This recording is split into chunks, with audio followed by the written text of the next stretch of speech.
या अनुषंगाने आजच सामना वृत्तपत्रात मी वाचलं होतं की प्रदूषणाच्या जवळजवळ तक्रारीमध्ये 531% वाढ झाली आहे. आज एक सामनामध्ये तसं वृत्त आहे.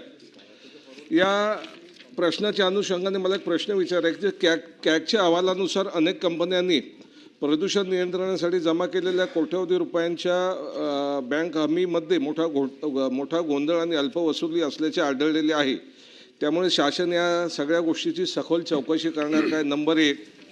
नंबर 2, महाराष्ट्र प्रदूषण नियंत्रण मंडळ यांच्याकडे मनुष्यबळाची कमतरता असल्यामुळे अनेक उद्योगांवरती सातत्याने लक्ष ठेवणं त्यांना त्या ठिकाणी शक्य नाही आणि त्याच्यामुळे नियमित तपासणी आणि त्यांच्यावरती योग्य कारवाई यासाठी त्यांना हे मनुष्यबळ अपुरं आहे. त्यामुळे या MPCBकडे ज्या आता रिक्वायरमेंट आहेत रिक्त पदांच्या त्या तातडीने शासन भरणार का?